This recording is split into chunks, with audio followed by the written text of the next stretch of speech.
One of the ways we define network communications is using then the Open Systems Interconnect model. The Open Systems Interconnect, or OSI model, is in ISO standard 7498. And while we don't really use this for communications per se, it is a very good way for us to describe the communications process. Let's take a few minutes and look at OSI. We have then 7 layers. You have the physical layer, which really represents the media we use to communicate between two devices. Say, for example, cable is fiber, copper. We could use satellite. We could use wireless. It represents that physical carrier we're using. We then have the data link layer. The data link layer has kind of a split personality. It has then the media access control, which looks out towards and interfaces with the physical layer. But it also then has the logical link control, which faces up towards then the higher level processing levels of the communication stack. The idea of the data link layer is that it is really that interface, we can say, between logical and physical communications. You have the network layer, often called the internet layer, and this is where we have things like IP addresses that allow us then to route traffic all over the world. Above that, you have the transport layer, and the transport layer it's kind of like the post office. The post office makes sure that when you put a letter in the mail, it makes sure it will be delivered right to that destination, even if that destination has had to go across the postal systems of several different countries, several different types of networks. And one of the things you can do with the post office is you can get a guarantee of delivery. You can send a letter where they will come back and say, yes, that letter was received. And this is one of the things the transport layer will do for us. The transport layer makes sure that all of our traffic was received at the far end. The transport layer also makes sure that we don't talk too very quickly. So it does what we call a sliding window to manage then the speed or flow of traffic. And the transport layer is very good at trying to make up for some of the weaknesses in the lower layers. Where at the network layer, we have the problem that quite often the network layer will not guarantee your traffic will get there. And in some cases, your traffic may have ended up in an endless loop and didn't get to its destination. After a certain number of tries, the network layer will just drop the packet. Usually we call these hops. At the transport layer, if it does not get an acknowledgement that says that packet was received, it'll resend it, so it makes sure it does get through. We then, of course, have the session layer, and the session layer is where, we log in. We establish the session.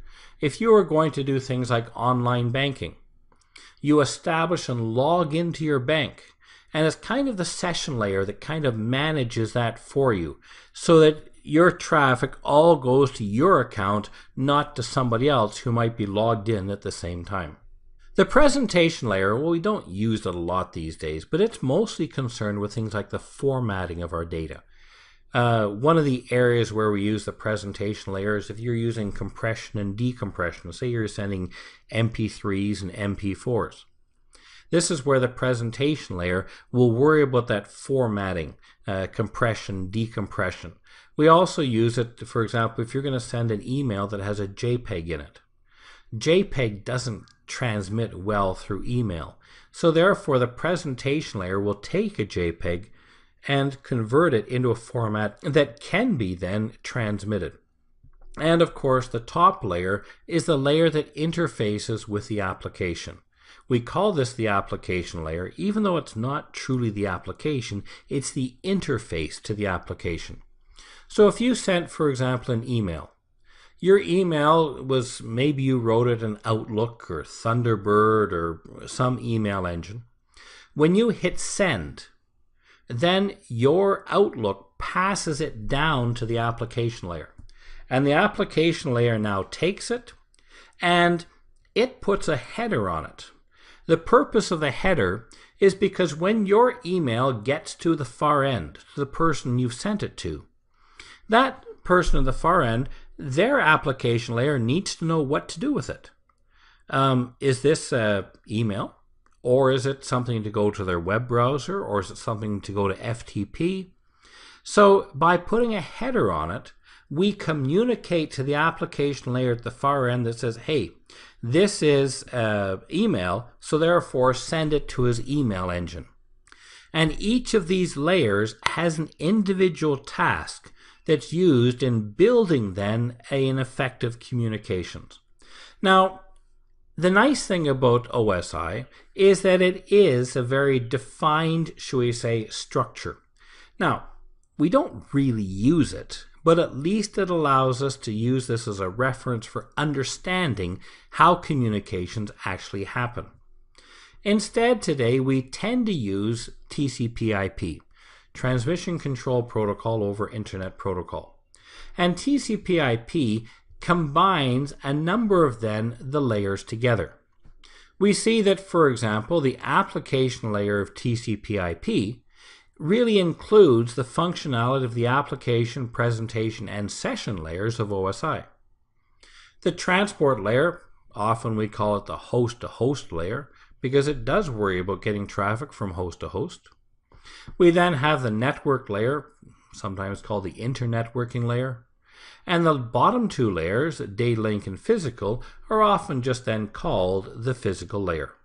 The idea behind this is that each of these layers has a function to ensure that communication is carried effectively to the far end. And by using a layering model like this, we can make changes at different layers without having to rebuild the entire process. Each layer encapsulates or wraps the data so that it does its job independently of the others. And it's something you do when you send a letter in the mail. You send a letter in the mail, you then take your letter and you put it into an envelope, you encapsulate it. You put a header on it, well, we call that an address. And what does that do? That means the letter carrier who's going to then carry that letter on behalf of the post office, he doesn't need to read the letter, he only needs to read the header information to know what he is supposed to do with it. And so that's what each of these layers do. Now, across these layers, we use a number of different protocols. And a protocol, think of a protocol like a language. And if I'm going to start speaking in another language, well, you can understand it really doesn't matter which language two people use when they're going to communicate. The only thing that matters is that both the sender and receiver are speaking the same language. So this is what we do in internet communications. We have then a number of languages we use on the internet. And that language allows then two people to transmit several million bits of ones and zeros and be able to break those out into understandable communications.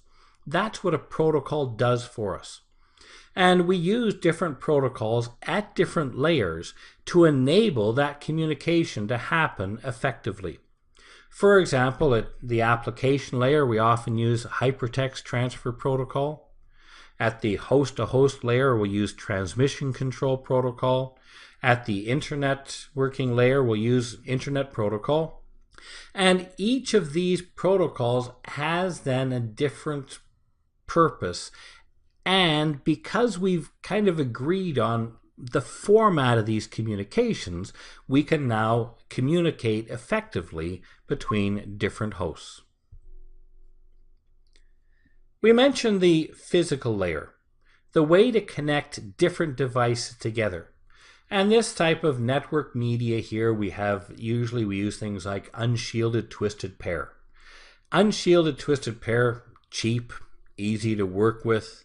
Usually you're probably using Cat5e or Cat6 cable. The idea is, of course, with twisted pair, the reason we twist it is that if you have one wire and you send an electrical current down that wire, you will create an electromagnetic field around that wire. And if you have a second wire that's running in parallel to that, you're going to get crosstalk between the one wire and the other. By twisting these two wires together, we break up that field and we then prevent the crosstalk. And if we talk about something like Cat5e cable, that means it's engineered for an exact number of twists per foot. And that allows us to determine the maximum speed of transmission that can go down those wires.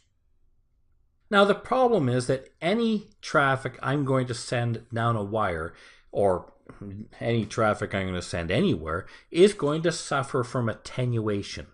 Attenuation is the loss in signal strength as that traffic continues on. And that is why quite often we have to watch what are the distances. If the distances are too great, then my quality of signal will be so bad that we won't understand what that person such a far distance away just said to us. So these are things we have to watch for. What are the performance characteristics? When an organization is having a problem with a lot of network issues, these are some of the things we have to look for. Are they trying to run twisted pair cable in very long distances? Are they running twisted pair cable close to equipment that generates very large electromagnetic fields? And these are things that certainly as auditors will look for as part of their network design. Coaxial cable is the cable we've used for many years with cable television, for example. And coax is great, fantastic for bandwidth, but it's certainly more expensive to work with than just a twisted pair. We use a BNC, a British Naval connector, or a bayonet connector to connect with coaxial cable. And coaxial cable itself is a fantastic way to be able to send a lot of traffic. But again, you pay for that because, of course, the cost of it. Even more expensive, but of course even better, is fiber optic or optical fibers. And this is where we're actually going to send traffic as light.